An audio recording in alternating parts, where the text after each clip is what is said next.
Okay, folks, hopefully you've all had a notification to let you know that the meeting is being recorded. Just keep that so that we can share it more widely after the event.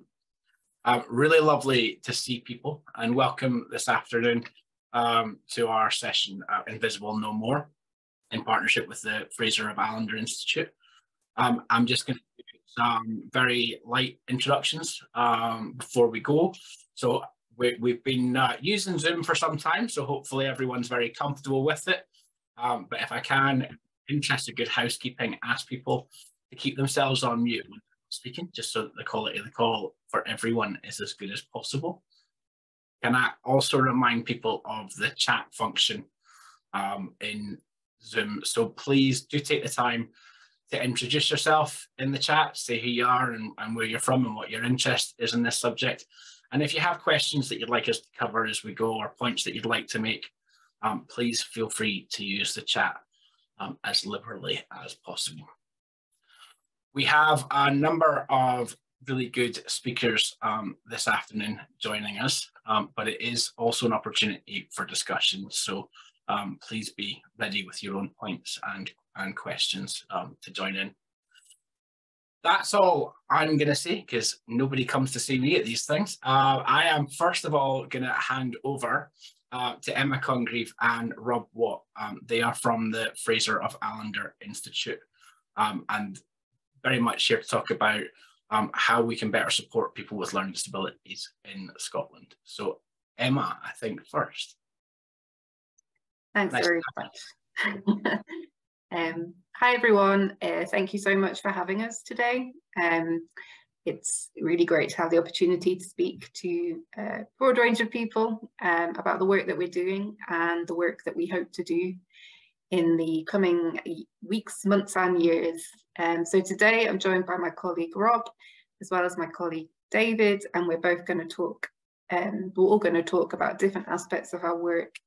And we're also joined by Richard from Enable, who's we're partnering up with in a lot of this work in terms of thinking about how we disseminate our work and talk about this more widely and potentially have that real influence in the real world rather than just in our university world.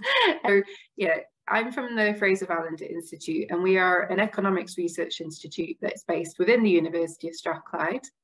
But we are very much focused on what we call here knowledge exchange. So that basically means we're the intermediary between the research world and the policy world. And that's where we kind of try and sit and translate outputs that speak to both of those worlds so that we can really improve the evidence base on which policy is made. But also contribute to the wider work of the university and work with partners such as third sector organisations. Many of people here on the call today we've already worked with before. So yeah, we really enjoyed the work we've done here, and I've got a lot more to do. So I'm going to talk a bit about some of the work we've already done. But before I do that, we do want to have a chance for some discussion later on in the webinar, and there are a couple of questions we thought we would kind of pose at the start for you to have a think about, so that once we get to that Q&A and the discussion, you've got some things in your mind in terms of things that we want to know about from you. So I mean, one of the really big things that's coming up is we have the bill, and we also have policy reform in employability support and in terms of social care support. National Care Service, still not quite sure where that's going to go, but in terms of employability, there is a lot already underway in terms of the transition to the no one left behind approach. So thinking about all of these things, and there's a lot to think about here, we're really interested in what the asks of policymakers should be. We're really interested to know what policymakers, both national and local, can learn from the experience of the third sector. We're really interested to hear your views on what should be prioritised. Obviously, we're always going to be in a period of constrained budgets, and probably even more so now than is usually the case. So what does need to be prioritised, so we don't just have a long list of things that never get met. On the LDAM bill in particularly, we're really interested in thoughts about what statutory rights should go into the bill. And we're going to talk a bit about data later, because we are really we are really hoping that we can sort of make a good input into the discussions around the bill in terms of the data and what data is required in order to ensure that people with learning disabilities and their rights can actually be measured and monitored over time. Okay, so that's just something to start you thinking. So I am going to talk a bit about now the previous work that we've done at the Institute, and then Rob is going to take over for me and talk us through our thinking in terms of what the next round of work is going to be. So hopefully you can all see my slides. Rob, can you give me a thumbs up if you can see them? Okay, good. And they're on a different screen over here, so I'm going to turn my camera off so that I can also look at them. So we started working on learning disabilities a good few years ago now, and we are funded by a charity called Acorns to Trees to do this work. So we are now in our second programme of work, but our first programme of work, which was very much us finding our feet and finding our way into the analysis, really threw up some really interesting insights and has informed where we're going now. So I'm just going to talk through 3 of the outputs that we produced. There's a link at the end for the website, and I'm sure these slides will be shared, so you'll be able to see, you'll be able to look at the website in more detail and see some of the podcasts and the briefings we produced over the course of the programme as well. Right. So the first issue we looked at was the value of unpaid care. Sorry, it wasn't the first issue, it was one of the issues we looked at. So this was particularly an issue because we had looked at the impact of the social care system, but obviously alongside that paid care system, we also have a system where many people are supported by unpaid carers. People, adults with learning disabilities, that's often their parents. So we wanted to try and use our tools and analysis to try and shine a light on those people, and to be able to actually do some analysis of the value of that unpaid care. So this is something that we strongly believe has to be part of any thinking on what a future national care service might be, as well as actually the reform of carer benefits, which, you know, it is and will happen in Scotland over time. But we did what was actually a time use survey, where we asked a sample of unpaid carers to fill out a day-to-day diary of what they spent their time doing. And from that, we were able to identify time that was spent caring and different types of care during that time. And we had a look at costing that up in terms of what would have been required if that person would have received that same level of care from the state. And you see the figure of £114,000 per year was what we estimated would be required to deliver equivalent care. And the provision of unpaid personal care alone was delivering an annual saving of £55,000 for each carer. So that personal care element is just one part of it, but clearly a very important part of that unpaid carer role.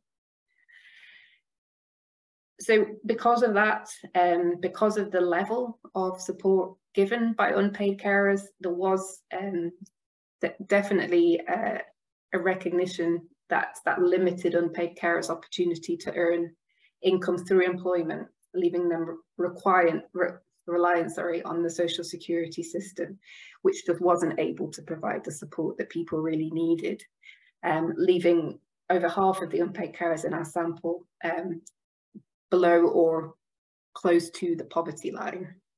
So that was one example of where we used quite a qualitative approach to bring together data, and we're able to translate that into kind of some estimates of value, and that we were commonly used among economists and policymakers in order to think about how we can sort of, you know, bring these issues to that wider audience. The next report to talk about is some work that we've done on looking at the employment landscape for people with learning disabilities. So there's an awful lot still to do here, which we'll talk about in a bit, but we wanted, obviously, to think about what employment opportunities are for people. Bearing in mind that employment will not be a viable option for everyone with a learning disability, and that does not mean that they are not of value to society, but clearly there are many people who want to work and can contribute a lot to a society and the economy. But there are some very systematic barriers in place which are preventing that from happening, as well as quite a lot of good practice in terms of where those barriers are being broken down. But our sort of overview was that whilst we were able to find lots of examples of good practice, being able to bring together that evidence of how you replicate that at scale and how you ensure that you are able to see that happening through government funding streams, local government funding streams, and actually be able to kind of, you know, keep pace and ensure that government is doing what it needs to do to get support to the right places, to get support to the right people in terms of learning disabilities. And as commonly the case, there's a lack of understanding of what support is required for people with learning disabilities amongst many of the employability folk at Scottish Government, and hence it's still something which we need to keep bringing to the fore in our analysis. It's not just government that needs to act on this. The employers have obviously got a big role to play, and something we were talking about this morning in meetings is about sometimes helping employers to get over that first kind of, you know, barrier of fear of not knowing actually how to employ people with a learning disability, and actually that's a really key thing that we can probably help overcome over the course of our work, given the nature of our work, which is very much with businesses as well as with third sector and public sector. Moving on, this was one of the biggest reports we did, and was about looking at the social care system. We published this report in the same week, I think, that the Feely review was published. It feels like a long time ago now. So the independent review of adult social care, which did cover people with learning disabilities, but not as much as we would have liked it to. So we were able to bring out this report, which very much complemented the findings of the Feely review in terms of looking at some of the issues that have gone on in the sector and for support over the last 10, 20 years. So 20, 30 years ago, we were in the process of the closure of many of the long stay hospitals. And in that time, you know, there was quite a lot of optimism from the people we spoke to in terms of there being a concerted effort and concerted amount of money available to help people transition to living in the community. It didn't solve everything. There was many kind of issues left, and people, you know, maybe weren't able to assimilate into their communities as much as would be liked. Employment outcomes were still very poor, but certainly it was better than the system that we'd have now, and since the financial crisis, where talking to health and social care providers, they were our main source for this review, just that feeling that it's only those with the most severe learning disabilities that were really in line for support, and for those with mild and moderate learning disabilities, they were getting less and less support from social care in order to live independent lives. The transition from school to adulthood was particularly drawn out in terms of that just being a really common time for people just to fall off that cliff edge of support and just go off the radar, and actually, you know, we should be doing much more to support people through that transition, to set them up well to live as an independent life as they can in the future. And we were doing this study during COVID, so, you know, some of this we should revisit now, but there was definitely at that point, so this was February 2021, so right in the thick of it really, a lot of support had been taken away, and there was big concerns that support was not going to come back, particularly around some of that kind of day-to-day support. So actually day centres themselves, big fear of them not reopening, and yeah, just that kind of feeling that once it's gone, it wasn't going to come back. And there's mixed views on day centres and whether they are a good approach, but certainly for some people we spoke to, they were really important to them and really important to their carers as well. So yeah, so that's something maybe you guys can help us think about, but what we need to revisit on that. So that's just an overview of some of the key findings from our original report.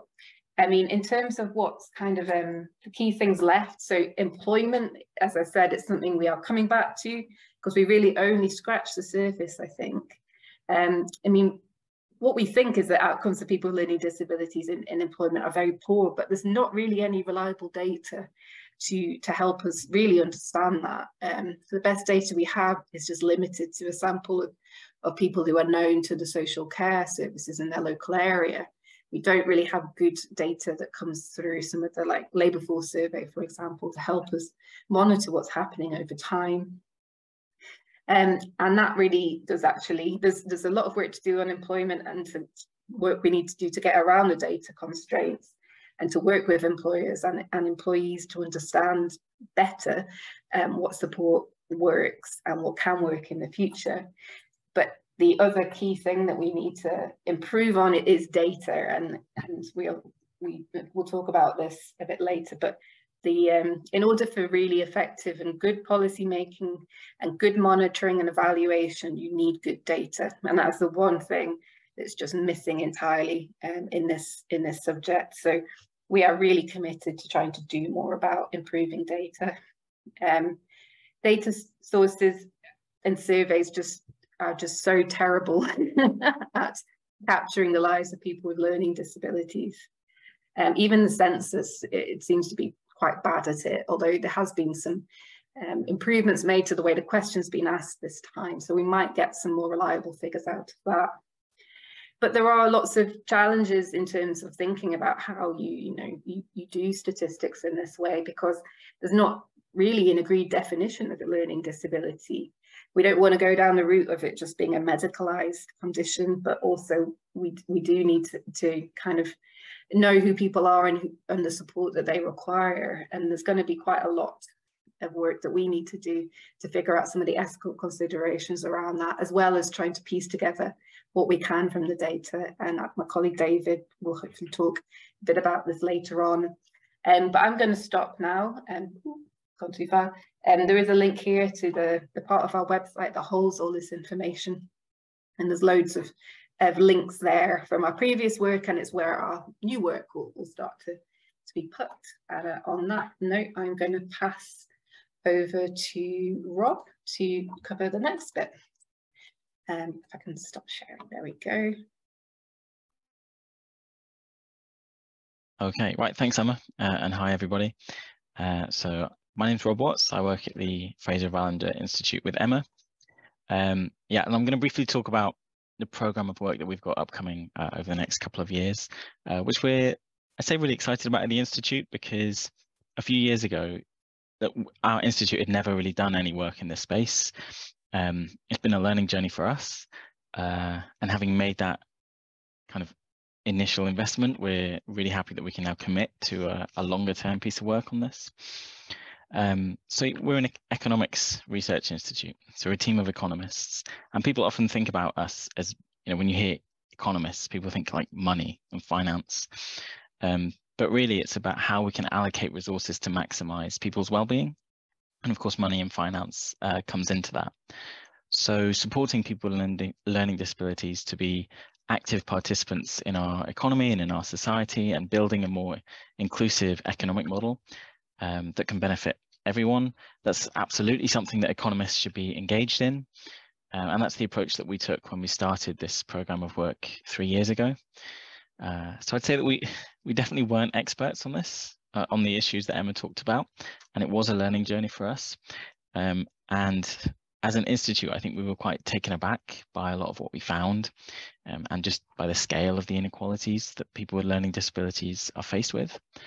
And our initial program of work that Emma talked through, when we got to the end, we looked back and there were some areas where we thought we'd just about scratched the surface, and ideally we wanted to do some further research into it. And so we're really happy that we've been funded for another couple of years to work in this space and contribute what we hope is useful information and evidence to aid policymaking to support people with learning disabilities. And where our previous work highlighted a lot of the barriers and inequalities that are faced, now we want to move forward to assess potential solutions and provide evidence that can enable change. And a key part is bringing that evidence to a wide audience and policymakers that might not always think about equalities issues and learning disabilities as being in their remit. Sometimes government, it can be quite isolated, not isolated, siloed in the way that it works, and with different parts of government, perhaps not speaking to each other as much as we would like. So hopefully we can bring this work to different parts of the policy-making world, I suppose, because that can sometimes be a barrier to progress. And the work that we've got coming up is divided into two different work streams. So we're going to focus on improving data that is collected and shared around, that tells the story of what people with learning disabilities lives are like, and then also employability support and how people with learning disabilities can be supported into the workplace and for sustained outcomes there as well. Yeah, so I'll go more in a minute about what our objectives are for the next couple of years or so. But I suppose the reason I'm going to this is partly a bit of raising awareness of our work, but also because we know that we have a fairly diverse audience today, but particularly people from the voluntary sector. We know you have a key role to play in supporting people with learning disabilities into the workplace, and also as users of data. So we're interested to hear from you guys as well and hear your thoughts on the issues that we're raising and any questions that you might have about our program of work. Yeah, so on to what we're actually going to do. So first of all, on data. So I think this can sometimes sound boring. As soon as you say the word data, some people might think that's kind of like an abstract thing that's maybe not relevant to people's daily lives. But we think it's quite important to affecting change. When you think about the scale of inequalities that are faced by people with learning disabilities, that will require concerted action from government, from industry, and wider society in general. But for action to be effective, it needs to be based on robust evidence and across lots of different areas that affect people's lives, the labour market, health outcomes, the justice system. It can sometimes be difficult to understand the scale of action that's required if we don't have good data that's telling us what life is like for people with learning disabilities in these different areas. If we had better data, it could enable effective prioritization so that public bodies can allocate resources where they think they can make the biggest difference.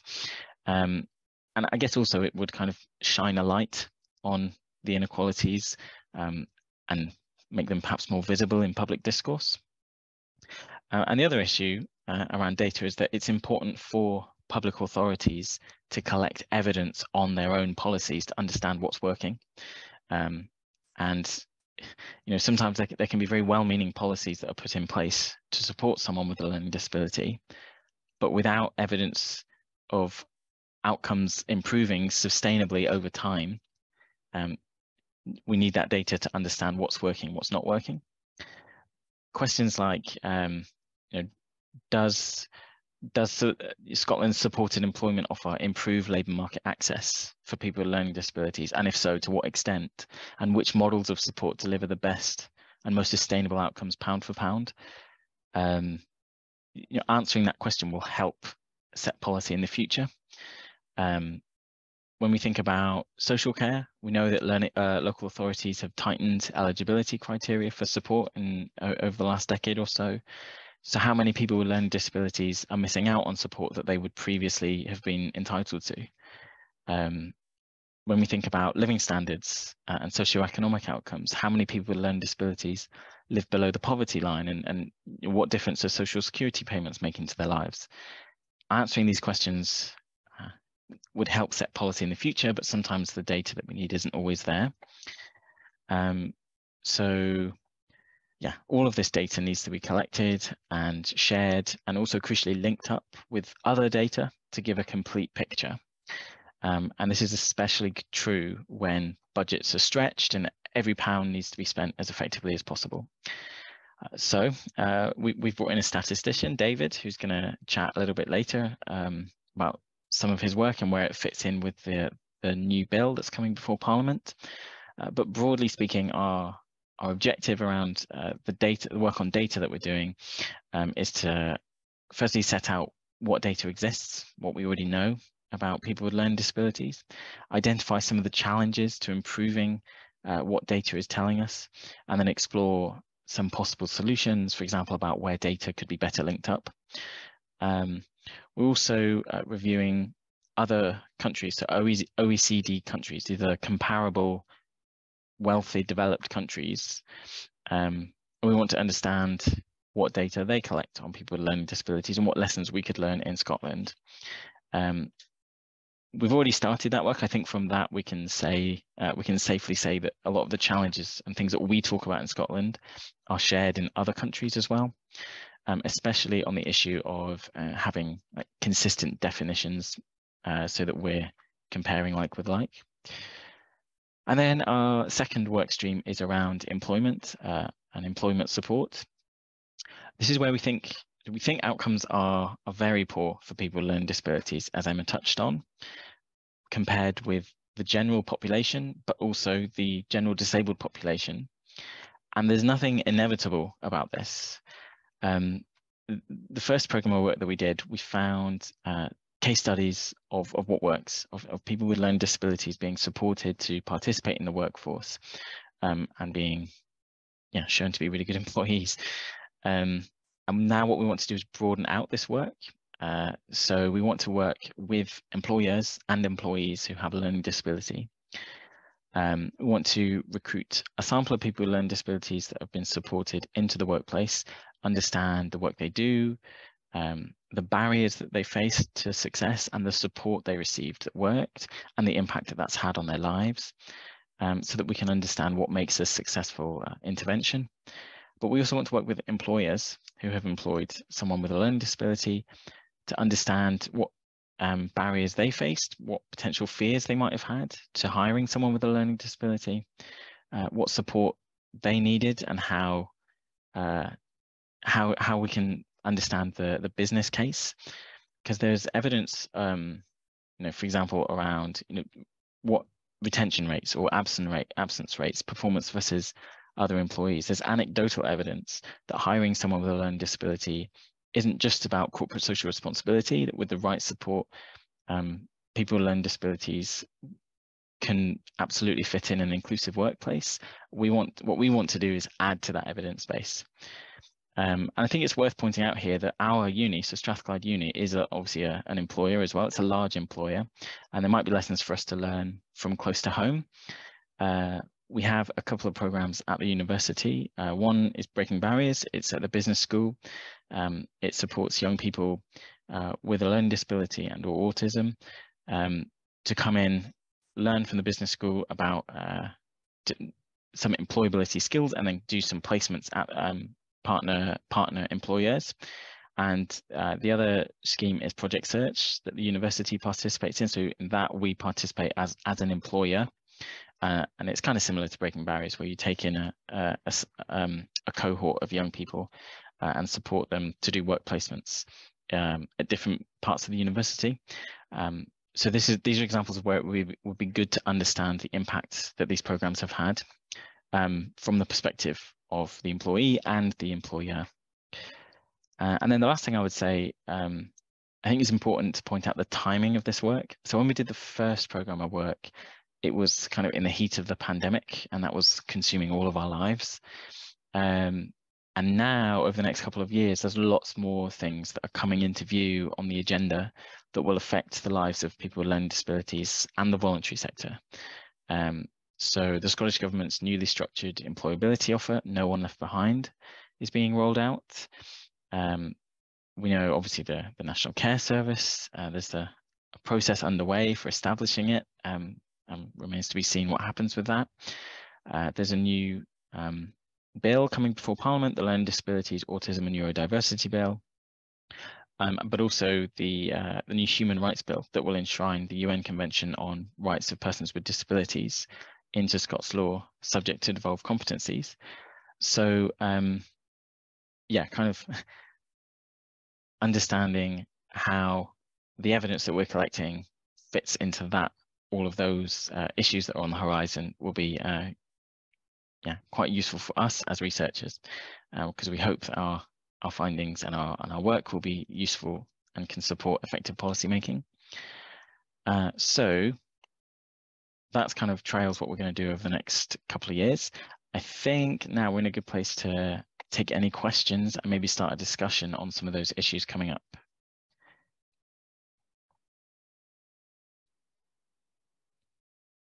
That's great. Thanks, David. Thanks, Robin. Thanks, Emma. Just we're going to open up for some questions and debate just now, folks. So please either show your hand or put stuff in the chat. I mean, I know Emma, you had mentioned some particular questions you wanted to raise around some of the research and some of the thoughts you had earlier on. So just open up to the audience now and see what people think. Don't be silent all at once.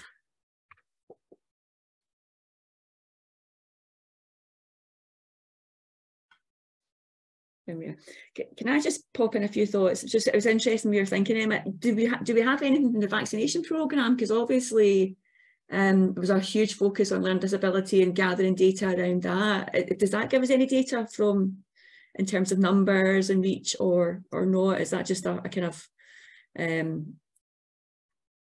there's maybe not much there, maybe less than we think? Yeah, it's the latter, I think. Maybe David might be able to pick this up later, but yeah, it's the vaccination programme. I think one of the reasons it struggled, well, from what we understand, it did struggle to reach the people it needed to reach with a learning disability, because it wasn't clear who should be getting it, and it was because it required people to kind of be proactive and come forward for it. It was quite difficult to actually establish whether that was the right approach for people with learning disabilities, and whether it got the take up it needed when it was at the stages it was required. But yeah, it's one of those areas where you think, oh well, that gives us an opportunity to look at data, and then you look into it and you're like, oh no, the same issues are there for that as well. Absolutely. So yeah, it's one of those. But yeah, I mean, any other ideas in that vein that we can just follow up is certainly welcome, because we can make progress, but and we do probably need to think quite creatively about how we do this, and actually how we include people. It's their data to share, and there are reasons why people don't want to share data. So there's a case to be made to that data will be used responsibly and well. And will actually be used to improve people's lives. But it's not simple. Yeah, it's definitely not a simple issue, which is why we're going to need a couple of years to get our heads around it. I think it's you kind of hope that from the pandemic there is some learning around, and what the shielding list, for example, which was interesting and how it's set up, but there must be something digging into that about what we learned from that. We've had a question around whether, because Rob, you mentioned some of the stuff around who you want to work with and who you'd like to sort of focus on in the future research, but someone's questioned whether you've done any work with Remploy around employability. Yeah, so the short answer is no. So I don't know who asked that question, but it's Susan McGregor. Please feel free to get in touch, because basically we're now at the stage where, so basically over the summer we want to start reaching out and finding employers that would like to work with us on this. So yeah, Susan, if you know someone in the know, then please get in touch. I don't know if you want to come in, Susan, at all. You can. You should be able to mute yourself if you want to. Yep. Hi there. Hiya. No, I don't. I work for Crossreach. However, my husband did work for 33 years for Employ before being made redundant. However, they were originally a government organisation, and they are set up specifically for people with disabilities and getting them into the workforce. So I think that would be. I don't know if I've got anybody particularly in mind, but they're very good, and we've done some work with them as an employer as well. Around getting people into work and having a think about how we get people with this, both physical and learning disabilities, into work. Great, thanks. I see we've got one question in chat, but I see Rob Gallagher's got his hand up, and then my colleague Pauline, so I'll take them in that order if that's okay. Thanks, Rob. Thank you, Lynn. No, I was really delighted to hear that presentation. I've not sort of engaged with this work stream before, but it is very similar to work that we are doing here. So I run a creative organisation that works with young people and adults who have learning disabilities. We do what you'd probably call complementary activity, and although I took over the organisation 18 months ago, I'm really kind of trying to frame a lot of our output around the kind of economic arguments, social and monetary. So I think there was a couple of really important points in there that I picked up on. Emma, you talked about the employment of people with learning disabilities, but that not being the sort of be all and end all in terms of how they use time to contribute to society. So that's something that's quite big for us, as well as kind of looking at what the employment opportunities are as well. The transition stuff as well was something that was really, really resonant with us. We work with people as they're kind of leaving school and going into adult services. There was a question in the chat earlier about what rights should be applied. We take a human rights approach, and we really seek to educate people around their human rights as they're going through that transition to be able to empower them. I think the point around all of that, and it was just to put not just us on your radar, Rob and Emma, but the many, many organisations like us that exist in terms of what you might call complementary activity outside of statutory education, outside further education, and outside of day services. One of the economic measures that really sticks out for me is, I'll just set the scene with a quick example. We run a music workshop for 5 disabled musicians on a Friday afternoon at a cost of around about £700 to my organisation. Each of the individuals that comes to the workshop has a support worker from a traditional care organisation at a cost of roughly probably £100 to that organisation. So there's £500 being spent in support, £700 being spent in the activity. And what I will tell you is that the support's actually not doing anything for 5 hours while the activity is going on. So, and that's not to diss one or the other, but what I'm talking about probably is a huge duplication in terms of spend across these complementary activities and the day support that's kind of applied to people. And what I'd really like to see is kind of public money being used much more creatively, much more cohesively, where these things are all happening at the same time, instead of that kind of drain of £1,200 to support 5 people, but actually it really doesn't cost that. Anyway, so just to put our sorts of organisations on your radar, and if you do want any direction, especially in the sort of central belt around the types of organisations that exist, I can certainly help out with that. Thank you, Rob. That sounds great, and yeah, it is something that we've been thinking about, and actually, yeah, I might just pick up David's point from the chat about the interaction of the benefit system. Just briefly, if that's all right, because there is this wider piece around actually how does all the different pieces of different parts of public, voluntary, private, how does it all actually fit together for a person who's in the middle of all of that? And you know, they may be transitioning in and out of different parts of, you know, their life from school to adulthood. And actually, how can we, yeah, do policymakers really understand how that all intersects together? So the role of the voluntary sector in providing what you said there in terms of complementary activities are actually a core part of many people's sort of day-to-day life, and can sometimes replace, as you say, the need for different types of support being provided. But then do the policymakers that are in charge of voluntary sector budgets understand that when it comes to the funding rounds, in terms of actually what they are funding supports something that if they weren't doing that, the health and social care budget might need to pick up, or the social security budget might need to pick up, and actually understanding how that fits together in the most effective way is really important. And David, your point in terms of whether there is this, whether social security, how it works, it's not in the scope of this programme of work that we're funded from this funder, but it is something we're looking for funding for elsewhere to do more of the work on the benefit system, particularly around disability benefits that aren't means tested, and carer benefits, but also how the means tested system then interacts with people as well. So yeah, it's something it's in our mind, but we're not quite on the ground doing it yet.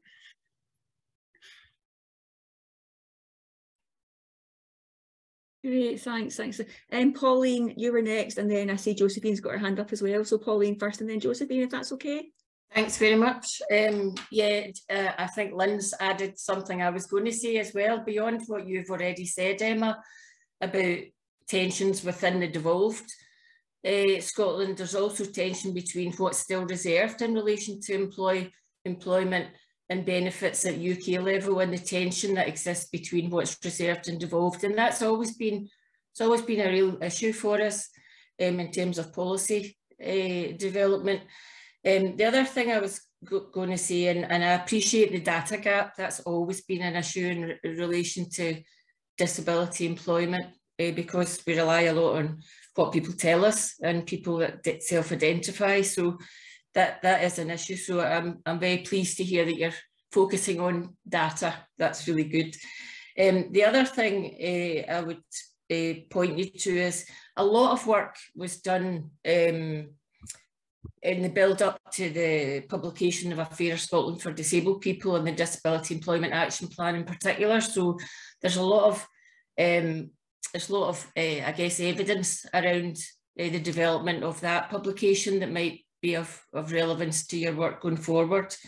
In particular, you might want to engage with SUS, who lead on the public social partnership around disability employment. And they're working with employers, they're working on barriers, and they're working with people with lived experience. So there's a lot of learning there. And the other organisation you might want to connect with is BASE, the British Association of Supported Employment, who look after the cohort of supported businesses across the UK and in Scotland. And the last thing I would say is I'm very pleased as well that you're looking at international comparisons, because a lot of work that I've done kind of over the past 15, 20 years is around work integration, social enterprises, and how they can support people with disabilities and people with learning disabilities into employment, and the support and transition towards that. And there are great examples in Italy, Germany, some in France. Ireland actually has a very good wage incentive programme. So there's lots of ways that we can compare what policy interventions are put in place, and they're all pretty different, but it allows the volume of jobs for people with learning disabilities to really scale up, and that's fantastic. So I would point you in particular to Italy's Type B social cooperatives, who do an absolutely amazing job, and they were kind of created as a result of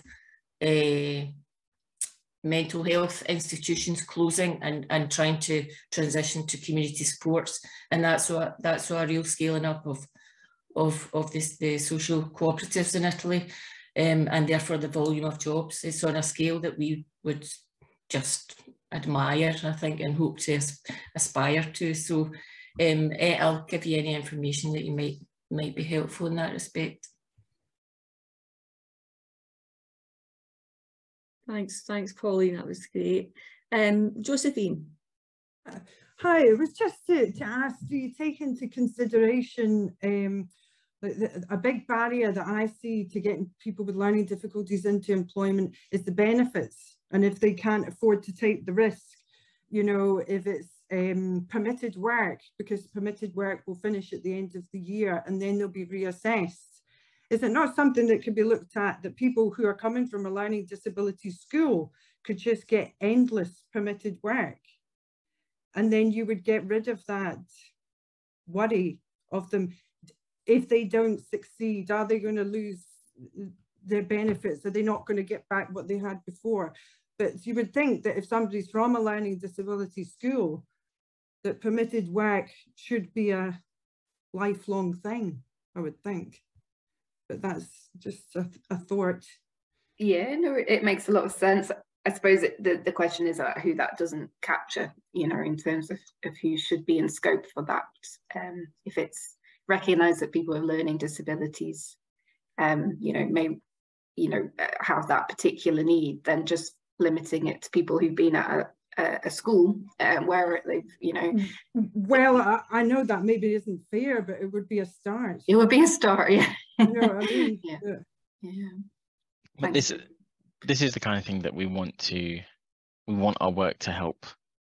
Like it's not going to come up with all the answers, but it can shed evidence on where some of the barriers are. So if this is something that's coming up a lot, then hopefully it's something that will come out of our research and pose questions about what needs to be thought about if you have a social security system that disincentivizes and sometimes penalizes people, or, you know, creates a risk for them taking, you know, doing this, then yeah, that's something we can shine a light on.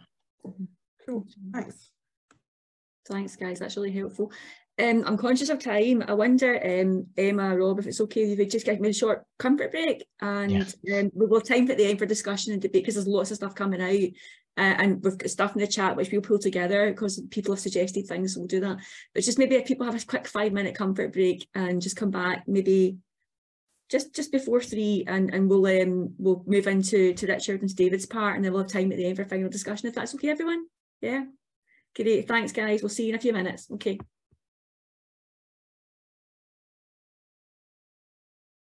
Welcome back, everyone. As you're joining us, we managed to grab a quick cup of tea and get a wee quick break. Just wait for everyone to join us again.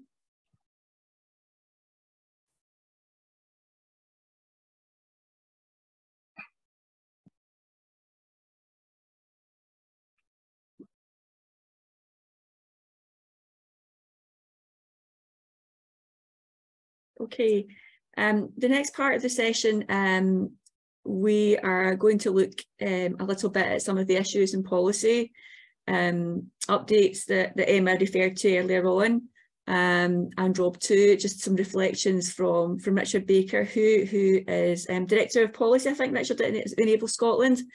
And then we'll also, David Jack, who is a colleague of Emma and Rob's at the Fraser of Allander, will begin to look at why data and evidence is important. And we should have some time just a bit at the end for final questions and discussions. So just we'll move straight into the next session, Richard. Whenever you're ready, we'll fire away with your part. So thank you. Thanks, Lynn. I'm going to attempt to share my slides. Now, last webinar I did this, it didn't work. So I'm heart and mouth moment here. Hopefully you can you see the slides yet? So yeah, just need a slideshow. Yeah, just need a slideshow. So, here we go. Brilliant. Is it working? Here we are. Is it there? Brilliant.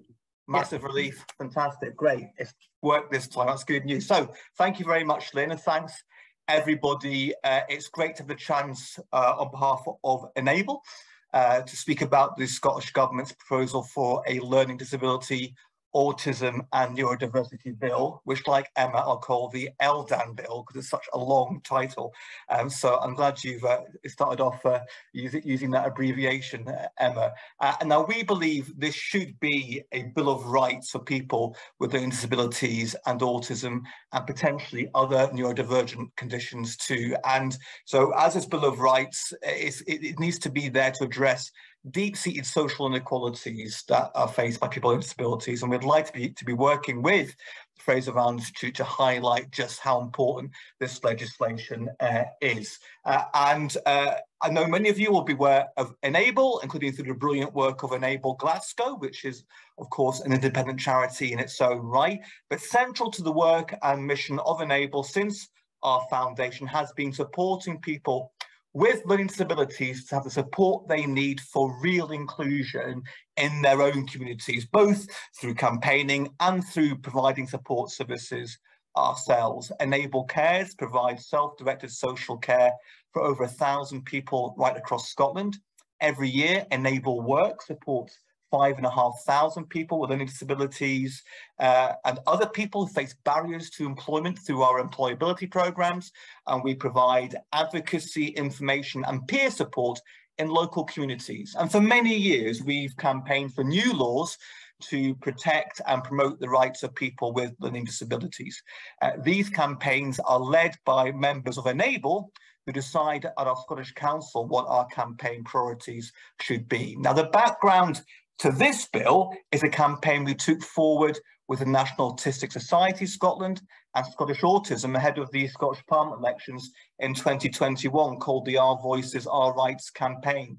And this campaign was for the appointment of a Learning Disability and Autism Commissioner to identify breaches of human rights of people with learning disabilities and autism, be that in education, employment, or social care. And for that, a commissioner, like the Children and Young People's Commissioner, to have powers of investigation and enforcement. We were delighted at the success of the campaign. This saw almost all the parties have a commitment to the Commissioner in their manifesto. And then after the election, the Scottish Government brought forward a proposal for the bill. So we're now working with the Scottish Government and with other charities and organisations as members of panels, which have been set up by ministers to gather views ahead of the formal consultation on the bill, which takes place in the second half of this year. So why is the bill so important? We believe we need new legislation because today there remain so many inequalities in our society for people with learning disabilities. And the extent of this was highlighted by the Fraser of Allander Institute in their report, Scotland's Invisible People. So we're delighted to be working with Fraser of Allander to shine a light on these inequalities and the need to address them. So, as I have here, people with learning disabilities have lower life expectancy than the rest of the population and are at higher risk of avoidable death.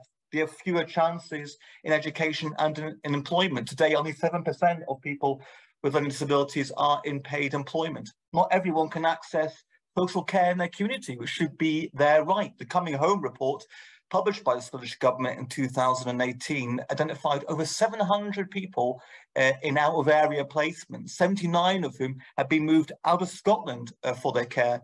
And Freedom of Information requests by BBC Scotland for a documentary, Locked in the Hospital, last year revealed at least 40 people had been in hospital for more than 10 years, and 129 in hospital for more than a year. 9 people with autism and learning disabilities were in the State Psychiatric Hospital at Carstairs at the time of the documentary, none of whom had been convicted of a crime before they were sent there. So there is an urgent need for greater and real inclusion of people with learning disabilities in our society. And we've referred to the current situation as a human rights emergency. So we believe a commissioner could make a real difference. The Scottish Commission for People with Learning Disabilities currently does a fantastic and vital work, including through awareness raising and campaigns, accessible information and research, but it doesn't have the powers of regulation and investigation we believe a commissioner should have. And this was recommended in a review on learning disability and mental health law chaired by Andrew Rome. So we know other organisations and others, people have a different view on whether a commissioner or a commissioner is the best way to ensure rights are safeguarded. But we believe establishing a commissioner role will make a big difference in accountability and oversight of services which are responsible for providing support for people with learning disabilities. And we believe the bill should set out rights which it will enforce in law, those which are most relevant to people with learning disabilities and autism. Here I've listed just 4 rights which we think could be included in the bill. I have the right to be protected from being hurt or badly treated.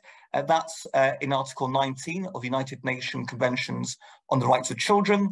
The other 3 I've listed here are from the UNCPRD, the United Nations Convention on the Rights of Persons with Disabilities, including I have the right to live independently and to be included in the community.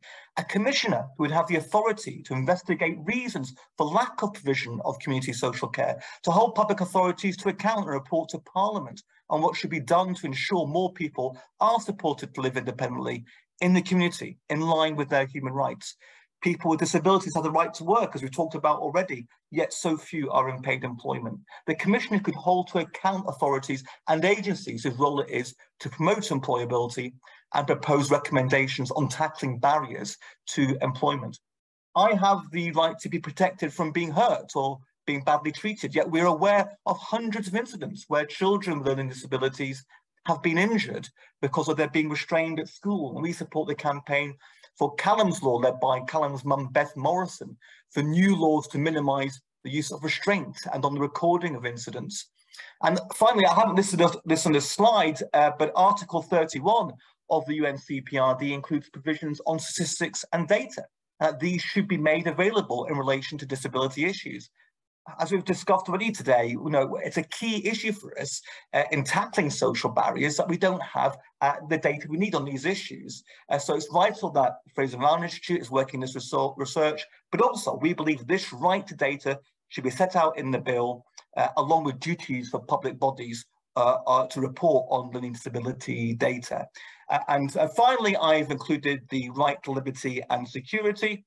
This is a crucial issue for the development of mental health law as it affects people with learning disabilities.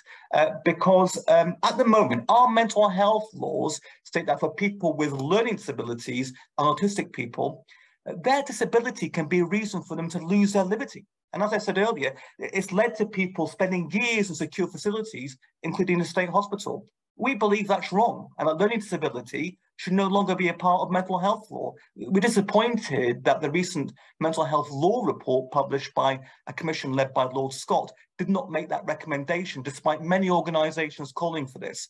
So that's why we need policy reform for human rights. And we believe that change in mental health laws does need to happen, and that the LDAM bill should include new rights to supported decision-making and independent advocacy for people with learning disabilities when they're engaged in the mental health tribunal system. And it's also vital that laws set out in the bill are backed up by real progress in key areas of Scottish Government policy, again, which have already been mentioned today, such as a Fairer Scotland for disabled people. Potentially National Care Service could make a real difference, and the Coming Home strategy to move people from inpatient facilities and out of area placements into community social care close to the people they love. So what can we do next? The work Fraser of Allander Institute is taking forward will be vital so we can understand where the biggest challenges are and what we need to do to create real inclusion for people with learning disabilities. We should support people with learning disabilities themselves to be their own advocates for change and for them to be involved as equal partners in developing the powers and responsibilities for that new commissioner role. And also, I hope many of you will become involved in the discussions on the bill and support our campaign for new legislation in this Parliament. Because in recent years, we've passed many new laws in Scotland, creating new rights, and that's a great thing. But too often these rights are not being upheld in practice. These rights are not being made real. And that's clearly the case for people with learning disabilities, even with the current laws and organisations we have in place to promote rights and to hold statutory bodies to account. That's why this bill and the role of the Commissioner is so important and has the potential to have a real positive impact for the rights of people with learning disabilities in Scotland. I'll try and stop sharing my screen now if I can do that. Great, thanks. You're about to bail me out of technology here, then I do apologise. That's fine. What you should be able to, let me just make 2 seconds, folks. The joys of technology. There we are. That's brilliant. Thank you. That was great. I'm going to ask, move on straight to David now, and then what we'll do after David is move straight into a few final questions, if that's okay. David, so over to yourself. Yeah, absolutely. No problem. Is the technology starting to work for me okay? Can we? Yeah. Yeah, all good. Excellent. So, firstly, hi everyone, and thanks very much, Lynn, for adding me to the agenda at relatively short notice. I'll try and stick to the allocated 5 minutes because, as you say, it's good to have plenty of discussion afterwards. So I am David Jack. and I'm on a part-time secondment here at the Fraser of Allander. I'm a Knowledge Exchange Fellow, but I also have a background in statistics and public sector analysis. So maybe just looking at things slightly differently from the, you know, the economics, the economist view. Well, that's what I'm hoping to offer anyway. And, you know, my time on secondment here at the Fraser will very much be about looking at the data and how we can improve data as part of this second programme of work. So yeah, new to this, I say just been in the role since January. So I just wanted to offer some very quick reflections on the importance of good data and evidence in supporting pretty much everything you've heard today. I've already heard some really loud support for this, so I don't think I've got, you know, much convincing I need to do of the people on the call, but maybe I want to, you know, just make sure, you know, that and what kind of Rob said earlier, you know, sometimes people are kind of turned off by data, or, you know, it's seen as kind of boring. Well, I think, you know, I'm hopefully kind of go on and just kind of say a bit about it's essential to this work. And yeah, I'll start by just flashing up on screen. So Emma touched on the first programme of work, Invisible No More, and pretty busy slide here, but I'm not going to kind of go through all of this. These were the recommendations that the Fraser of Allander suggested in October 2021 to the Scottish Government. And you know, what we've already kind of heard around the first programme of work, you know, it made a very clear statement that at the root of effective policy making is evidence, and without better data to underpin policy making, Scottish Government's ambitions to improve the lives of people with learning disabilities are unlikely to be realised. Now, if you look at these recommendations, recommendation 1, I've just highlighted some kind of key words through all 6. Recommendation 1 is all about data in itself, and it's very, very important. But if you look at some of the words within the other 6 recommendations, you know, words like robust baseline, bring evidence together, audit, changes to improve transitions, and inquiry, impact, experience. For me, data is at the heart of all 6, so it's not just, you know, proving data as it says in recommendation 1, but it's key throughout. And I think that's something to very much acknowledge, and I think it's been a key theme of today's discussion already. And it's probably kind of backed up if I go on and kind of look at the bill. Now, I was, I should say, firstly, sorry that this image is a little bit fuzzy, but I listened back to an event hosted by the Centre for Mental Health Capacity a few weeks ago. It was a great event, had a range of speakers, lots of good input, including Richard, who spoke about the bill.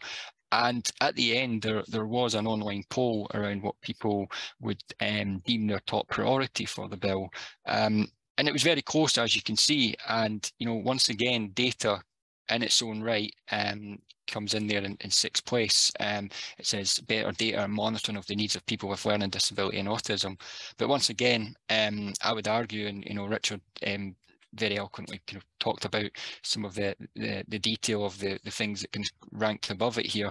I would argue that data again is very much a strong requirement of all of these things if these ambitions are truly going to be met. You know, compelling evidence will need to be put forward, and therefore, you know, data again is pretty much right across the whole piece.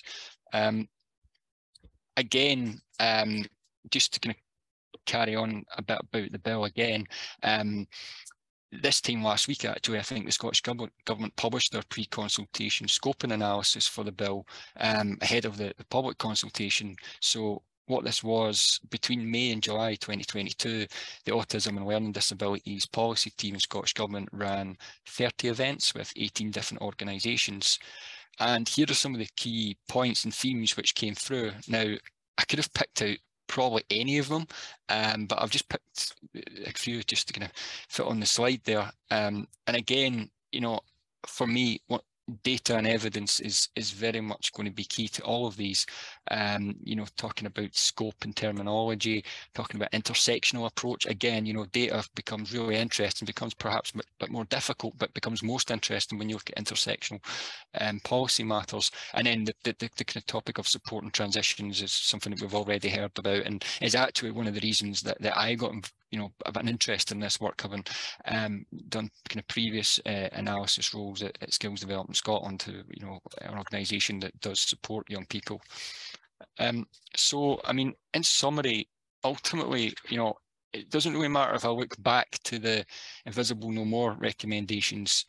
Data is at the heart of all of those, and looking forward at the priorities and ambition of the Learning Disability, Autism and Neurodiversity Bill, again, you know, the data requirements are there for everyone to see.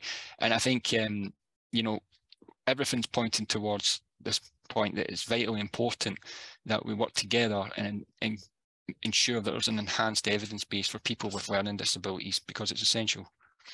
So just to kind of say a bit about how we're going to get there and how we make progress, and Rob's touched on this a little bit already, but, you know, data is a key work stream along with employability for this second programme of work at the Fraser of Allander, and will very much be my focus over my 2 years on secondment here. We're working towards an output in May, collaborating with Enable, but that will be very much kind of taking stock of the data and kind of looking at some of the challenges and how, again, kind of trying to articulate how we make progress. I've already started doing some further kind of direct engagement with existing data holders during my short time in post. So speaking to Scottish Government on the data side and the policy side, speaking to the likes of the National Records of Scotland about, you know, their new census exercise and when the outputs of that might be available, speaking to the likes of Public Health Scotland and the Scottish Commission for Learning Disabilities as well. I've said earlier, we're going to look across the UK and further afar, so looking at OECD countries, and thanks very much for the contribution earlier around Italy and France and Germany. We'll definitely take a look there. And, you know, what we're doing there is really trying to understand what can we learn from others, but also what are the common challenges, and I'm sure there will be many common challenges, and it's worth appreciating those as we try to unpick this a little bit more. I think there's a lot to do. I think, you know, I've not been in the role long, but I already understand there's a lot to do here. There's a lot that could be improved.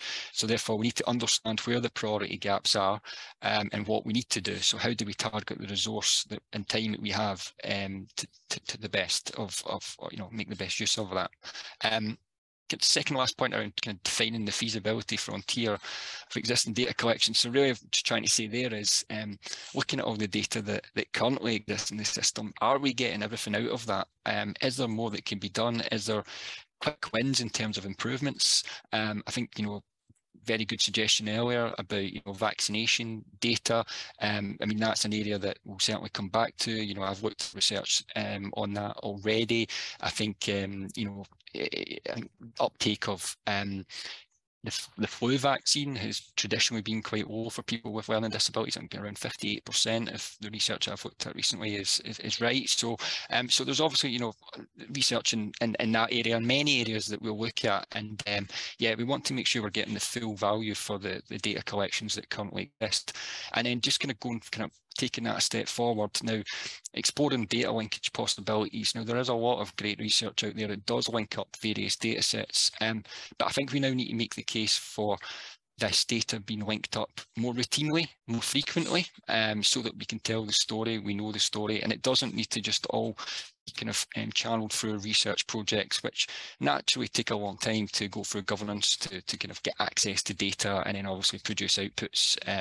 So yeah, I mean, these are very much just some points that are kind of my early thinking in terms of essentially my work plan, but you know, it's not a limited list. There'll be other things that no doubt come out of this and get added to for my work over the next 2 years. But yeah, this is really what I'm kind of focusing on at the moment. So that was really all I wanted to say. So again, thanks again for the opportunity, and if anyone has got any questions or kind of ideas of areas that I should consider, please let me know. Great, David, thank you so much. That was really a lot in there to unpack. It's amazing that we do think of data as being incredibly, you know, not very dry, but it's so essential to this work and just generally around policy. So that was great, thank you. We've got time for some final questions, so I'd like Emma and Richard obviously to unmute as well, just to open up to final questions. If anyone has anything they want to raise, pop your hand up just now. Again, if you guys, the speakers of any, you want to sort of ask the audience, please feel free to do that just now. So just to open up for the final sort of 10 minutes or so. So I would actually like to ask people about the bill, the LDAM bill, and what powers people would, if we get a commissioner, what powers would people like that commissioner to have, what they think would be useful? Any thoughts? Do we have any hands up? Fine. We'll give it a wee minute, people thinking about that.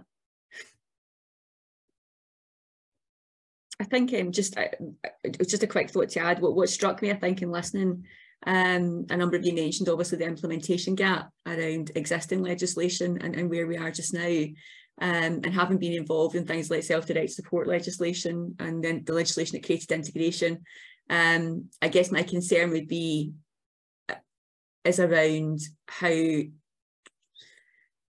legislation is great, but it's how it's implemented in action. And we've seen that, so that the human rights principles were very much embedded in the front of the SDS bill and the integration bill, because I know I was one of the people who fought really hard for it, and a group of us did.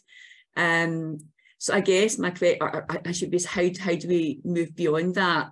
And I see David Campbell has come in and said about the role of investigatory powers, which I think, Richard, goes back to your comment about the commissioner.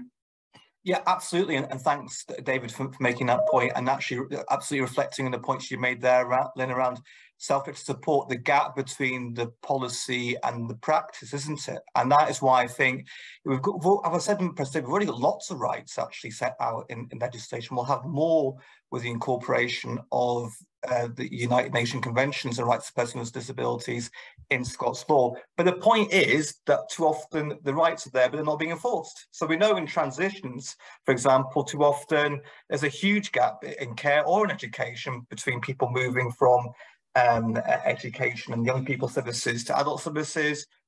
People have rights to access to the services, but they just don't happen. They don't get the support. So the powers of investigation, which David mentioned, are really important, because we need somebody.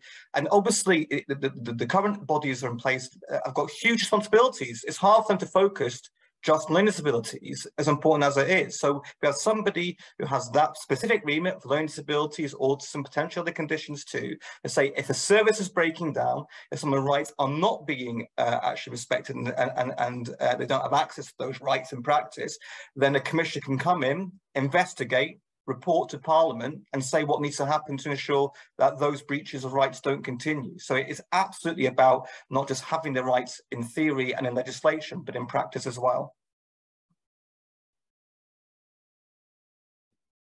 Can I just add just a quick follow-up to that?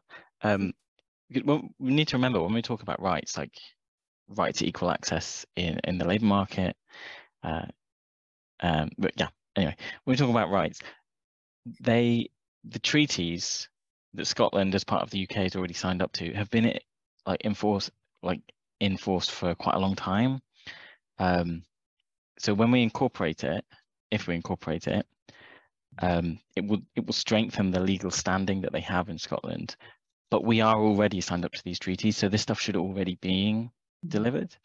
I think talking about this kind of thing in the language of rights is important, because we need to highlight that it's not like a nice to have optional extra. Absolutely, absolutely. Pauline, I see you've got your hand up. Come in.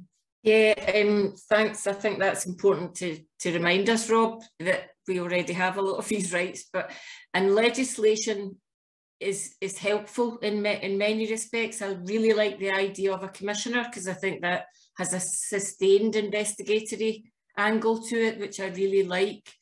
The other thing I want to say, because I think we're all very passionate about the rights of people with learning disabilities and autism, is aside from the public policy campaign and leading to the bill, I think we need David's work on the data in a very accessible format, to have a public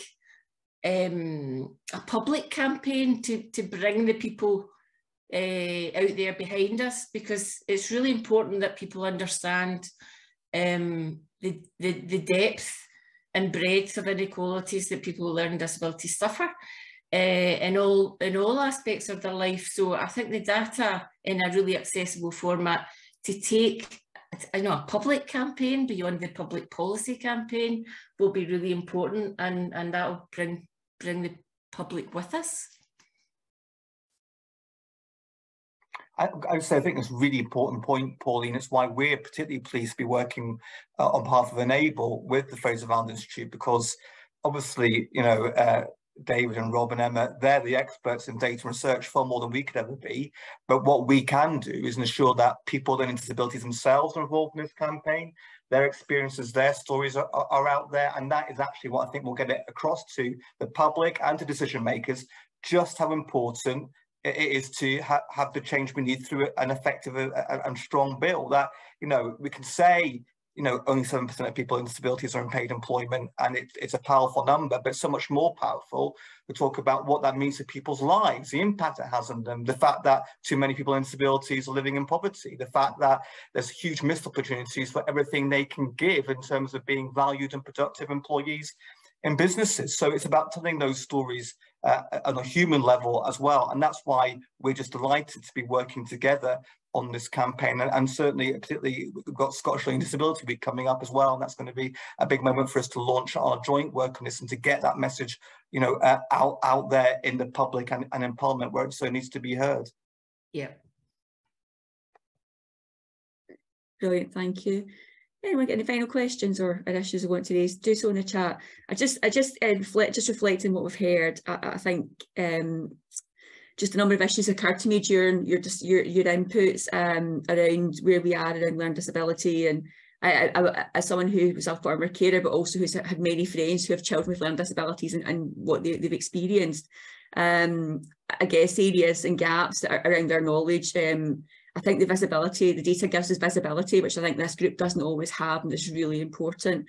But other areas that occur to me a lot are around the issue of an ageing population, both for parents, but also people with disabilities themselves who are living longer, and what happens to that group. And that links in with, I know your work, Richard, around future planning, which we don't do at all in this country, not at all, around what happens when, sadly, parents will die, and you know, and we have people who are living without support.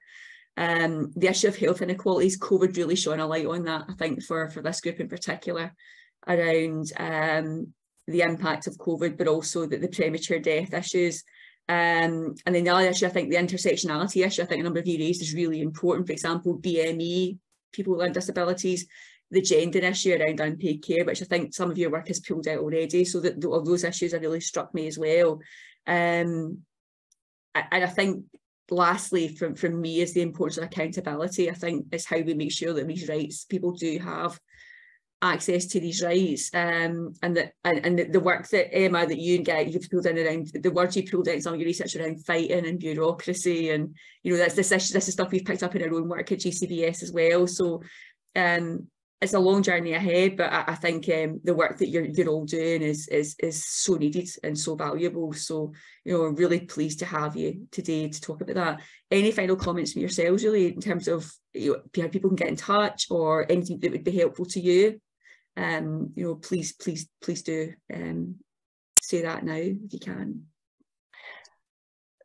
Just from our point of view, we want to get more people involved in the campaign for the bill to take part in this research and work as well. There's been an important point from Pat made about involving people with disabilities, make sure they're leading the campaign.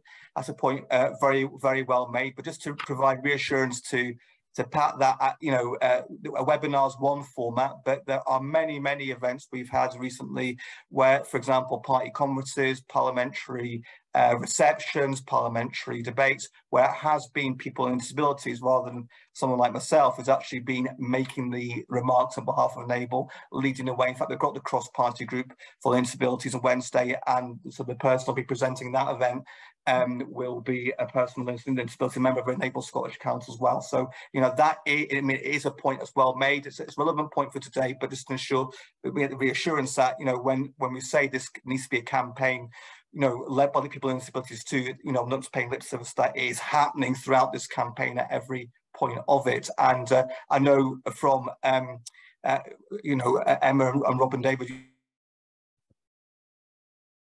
you're very close. Thanks, I lost a wee bit there. Sorry, Emma. Yeah, no, I agree with what Richard said there. It's something we're very mindful of, and to bring people into our research, we do need to give them a lot of support, and it's something we do. It's at the core of our work, but today it wasn't possible. But thank you for reminding us. I think we do need to be reminded all the time that people with learning disabilities are at the heart of this. They're the experts, not us. Sorry. But yeah, thank you everyone for coming today. And I mean, the easiest way to find us is just Fraser of Allander. Look for us on Google or whatever. You'll find our website, and there's ways to contact us through that, or contact us individually. You can find our contact details online as well. Absolutely, thank you. I know that we have colleagues from the COVID-19 inquiry here today who are interested in hearing some of the work that's going on, and that work is developing, as we know, through the listening project. So that's on the cards as well. I just want to say to you all, and everyone, please show your appreciation in the normal way through Zoom. Just to say thank you to you all for today. It's been so much coming out of this that I think we all need to think about and mull over. But I hope that you found it helpful, and there are contacts. If there's any contacts you want that you didn't pick up, then let me know. We'll pull together all the chat and the information people have shared. We'll anonymise it so that we obviously people's comments, but we'll theme that so that it links to your work, and we'll share that with you as well. All the presentations we have, we'll share tonight. So I've got them ready to go.